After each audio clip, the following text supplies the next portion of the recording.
अथ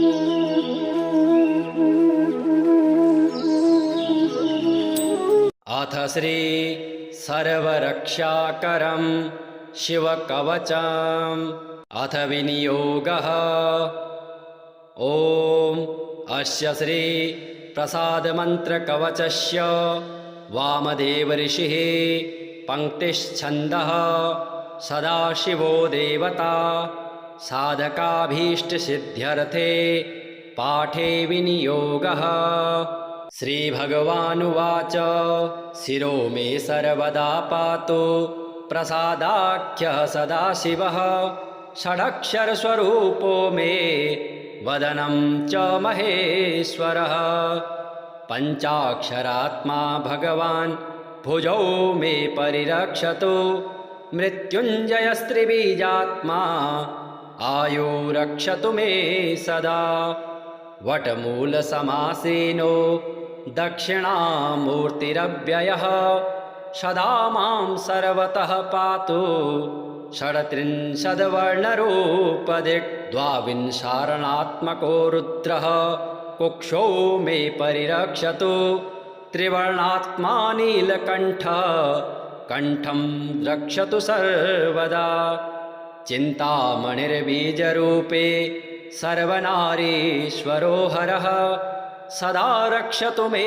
गुह्यं सर्वसम्पत्प्रदायकः एकाक्षरस्वरूपात्मा कूटरूपी महेश्वरः मार्तण्डभैरवो नित्यं पादौ मे परिरक्षतु ओमित्याख्यो महाबीज स्वरूपस्त्रिपुरान्तकः सदा मां रणभूमौ तु रक्षतु त्रिदशाधिपः ऊर्ध्वमूर्धानमीशानो मम रक्षतु सर्वदा दक्षिणस्यां तत्पुरुषो अव्यानमे गिरिनायकः अघोराख्यो महादेवः पूर्वस्या परिरक्षतु वामदेवः पश्चिमस्यां सदा मे परिरक्षतु उत्तरस्यां सदा पातु सद्यो जातः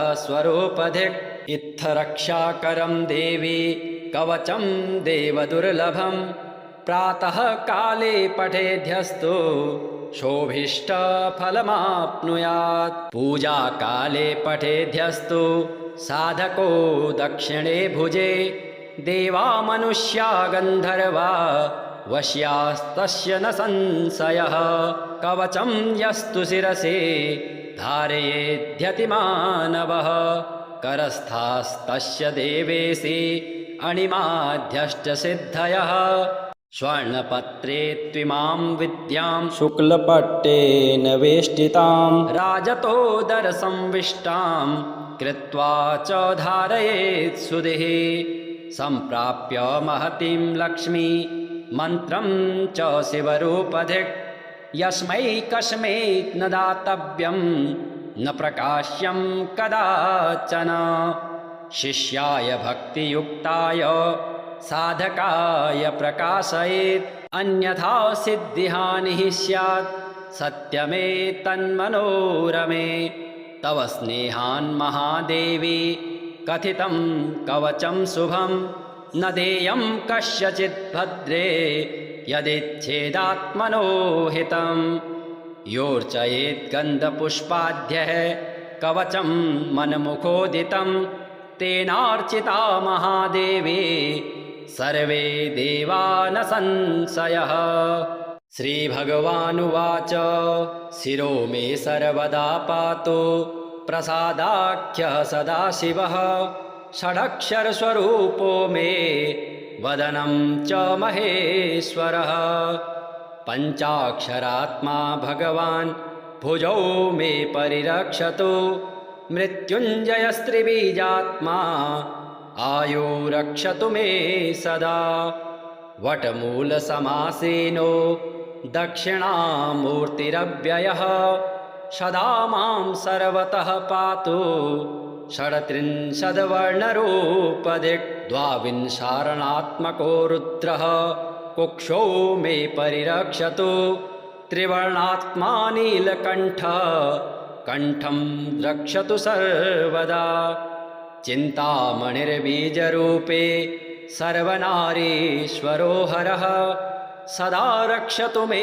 गुह्यं सर्वसम्पत्प्रदायकः एकाक्षरस्वरूपात्मा कूटरूपी महेश्वरः मार्तण्डभैरवो नित्यं पादौ मे परिरक्षतु ओमित्याख्यो महाबीज स्वरूपस्त्रिपुरान्तकः सदा मां रणभूमौ तु रक्षतु त्रिदशाधिपः ऊर्ध्वमूर्धानमीशानो मम रक्षतु सर्वदा दक्षिणस्यां तत्पुरुषो अव्यानमे गिरिनायकः अघोराख्यो महादेवः पूर्वस्या परिरक्षतु वामदेवः पश्चिमस्यां सदा मे परिरक्षतु उत्तरस्यां सदा पातु सद्यो जातः स्वरूपधिक् इत्थरक्षाकरं देवी कवचं देवदुर्लभं प्रातः काले पठेद्यस्तु शोभीष्टफलमाप्नुयात् पूजा काले पठेद्यस्तु साधको दक्षिणे भुजे देवा मनुष्या गन्धर्वा वश्यास्तस्य न संशयः कवचं यस्तु शिरसि धारयेद्यतिमानवः करस्थास्तस्य देवेशि अणिमाध्यष्टसिद्धयः स्वर्णपत्रे त्विमां विद्यां शुक्लपट्टेन वेष्टितां राजतोदरसंविष्टां कृत्वा च धारयेत् सुधिः सम्प्राप्य महतीं लक्ष्मी मन्त्रं च शिवरूपधिक् यस्मै कस्मै न दातव्यं न प्रकाश्यं कदाचन शिष्याय भक्तियुक्ताय साधकाय प्रकाशयेत् अन्यथा सिद्धिहानिः स्यात् सत्यमेतन्मनोरमे तव स्नेहान् महादेवी कथितं कवचं शुभं न देयं कस्यचित् भद्रे यदिच्छेदात्मनो हितं योर्चयेत् गन्धपुष्पाद्यः कवचं मनमुखोदितं तेनार्चिता महादेवी सर्वे देवा न संशयः श्रीभगवानुवाच शिरो मे सर्वदा पातु प्रसादाख्यः सदाशिवः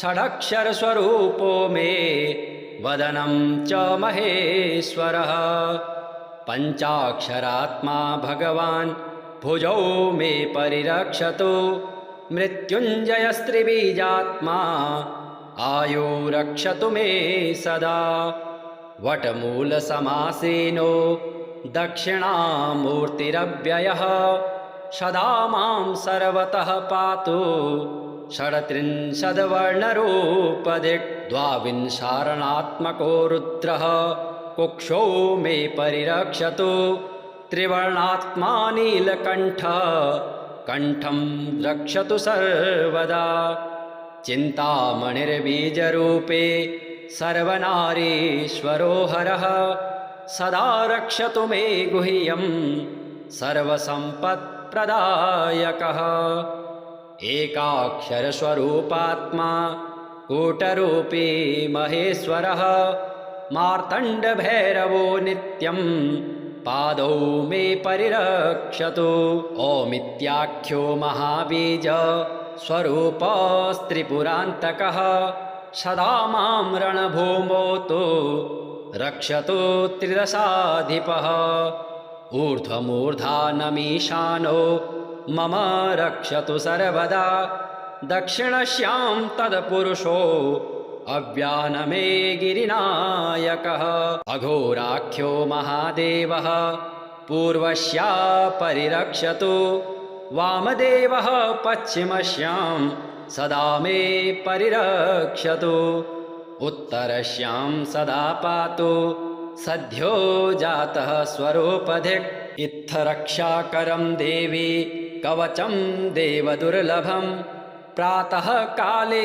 पठेद्यस्तु शोभिष्टफलमाप्नुयात् पूजा काले पठेद्यस्तु साधको दक्षिणे भुजे देवा मनुष्या गन्धर्वा वश्यास्तस्य न संशयः कवचं यस्तु शिरसे धारयेद्यतिमानवः करस्थास्तस्य देवेशे अणिमाध्यष्टसिद्धयः स्वर्णपत्रे त्विमां विद्यां शुक्लपट्टेन वेष्टितां राजतोदरसंविष्टां कृत्वा च धारयेत् सुधिः सम्प्राप्य महतीं लक्ष्मी मन्त्रं च शिवरूपधिक् यस्मै कस्मै न दातव्यं न प्रकाश्यं कदाचन शिष्याय भक्तियुक्ताय साधकाय प्रकाशयेत् अन्यथा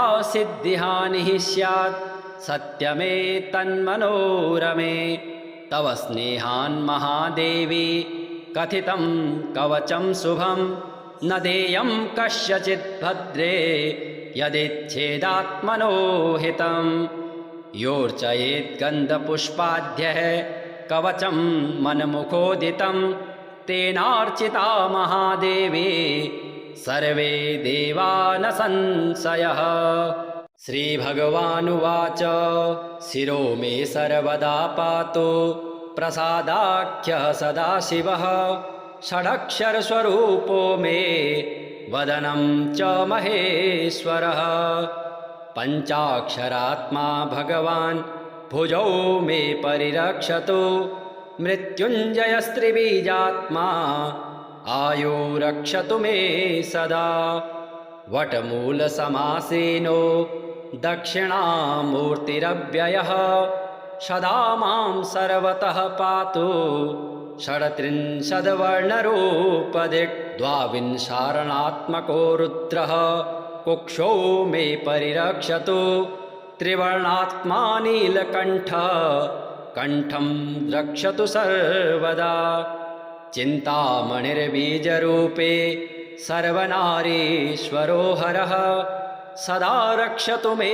गुह्यं सर्वसम्पत्प्रदायकः एकाक्षरस्वरूपात्मा कूटरूपी महेश्वरः मार्तण्डभैरवो नित्यं पादौ मे परिरक्षतु ओमित्याख्यो महाबीज स्वरूपस्त्रिपुरान्तकः सदा मां रणभूमौ तु रक्षतु त्रिदशाधिपः ऊर्ध्वमूर्धानमीशानो मम रक्षतु सर्वदा दक्षिणस्यां तत्पुरुषो अव्यानमे गिरिनायकः अघोराख्यो महादेवः पूर्वस्या परिरक्षतु वामदेवः पश्चिमस्यां सदा मे परिरक्षतु उत्तरस्यां सदा पातु सद्यो जातः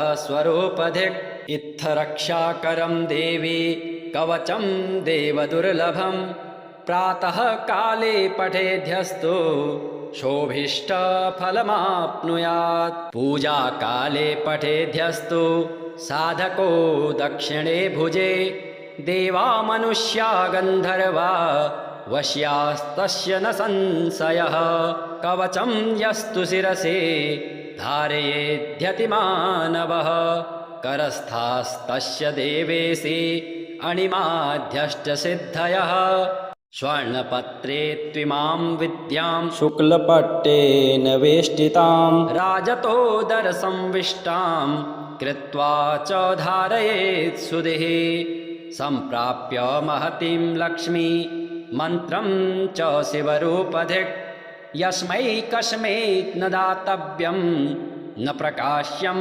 कदाचन शिष्याय भक्तियुक्ताय साधकाय प्रकाशयेत् अन्यथा सिद्धिहानिः स्यात् सत्यमेतन्मनोरमे तव स्नेहान् महादेवी कथितं कवचं शुभं न देयं कस्यचित् भद्रे यदिच्छेदात्मनो हितं योर्चयेत् गन्धपुष्पाद्यः कवचं मन्मुखोदितं तेनार्चिता महादेवी सर्वे देवा न संशयः।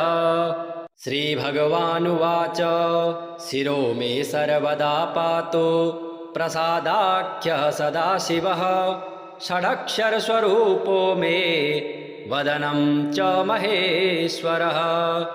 पञ्चाक्षरात्मा भगवान् भुजौ मे परिरक्षतु मृत्युञ्जयस्त्रिबीजात्मा आयु रक्षतु मे सदा।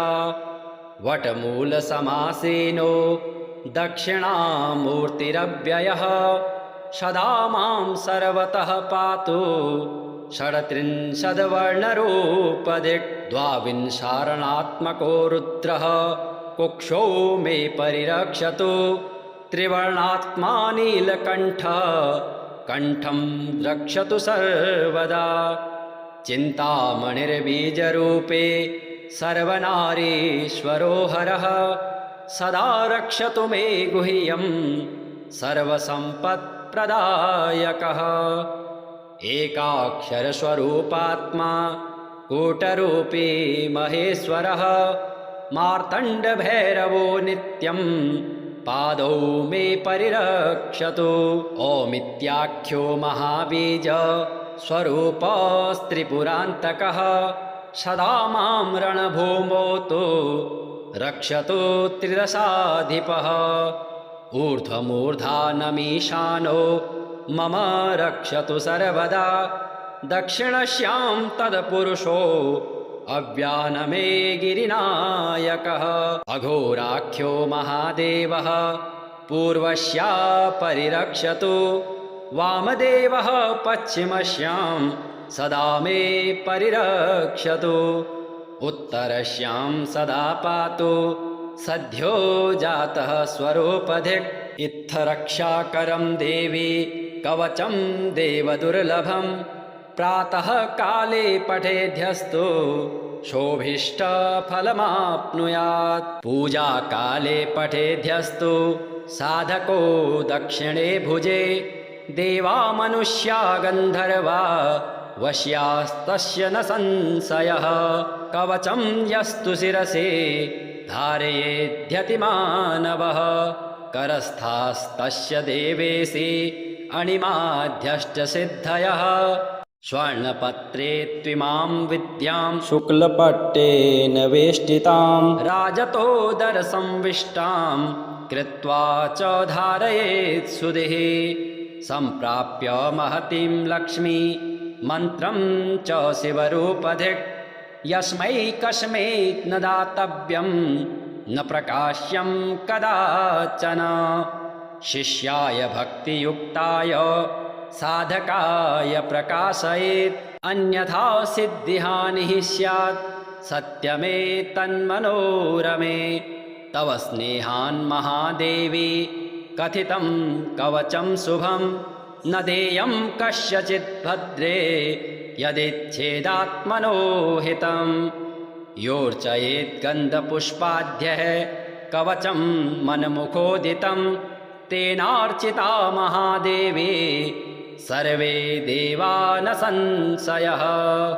श्रीभगवानुवाच शिरो मे सर्वदा पातु प्रसादाख्यः सदाशिवः षडक्षरस्वरूपो मे वदनं च महेश्वरः। पञ्चाक्षरात्मा भगवान् भुजौ मे परिरक्षतु मृत्युञ्जयस्त्रिबीजात्मा आयु रक्षतु मे सदा।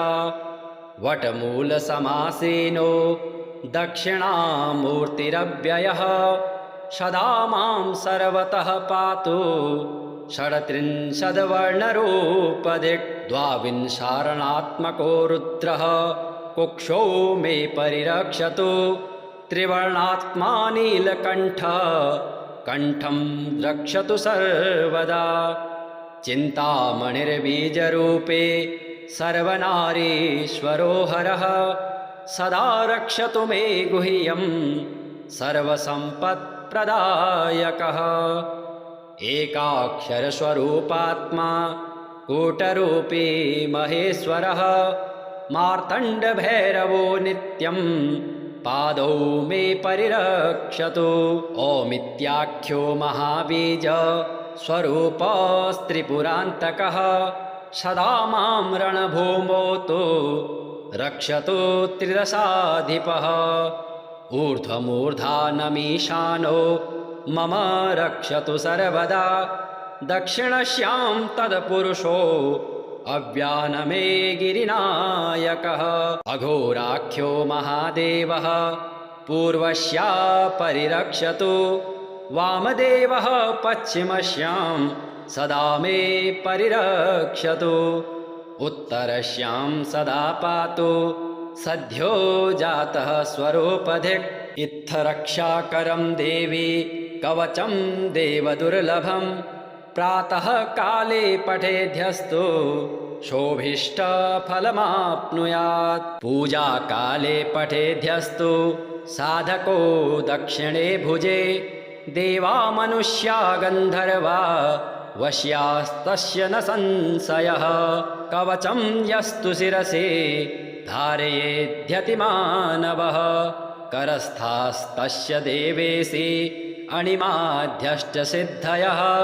स्वर्णपत्रे त्विमां विद्यां शुक्लपट्टेन वेष्टिताम् राजतोदरसंविष्टां कृत्वा च धारयेत् सुधिः। सम्प्राप्य महतीं लक्ष्मी मन्त्रं च शिवरूपधिक्।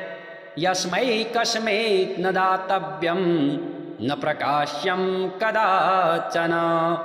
शिष्याय भक्तियुक्ताय साधकाय प्रकाशयेत्। अन्यथा सिद्धिहानिः स्यात् सत्यमेतन्मनोरमे। तव स्नेहान् महादेवी कथितं कवचं शुभं।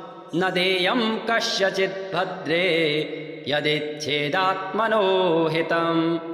योर्चयेत् गन्धपुष्पाद्यः कवचं मनमुखोदितं। तेनार्चिता महादेवी सर्वे देवा न संशयः।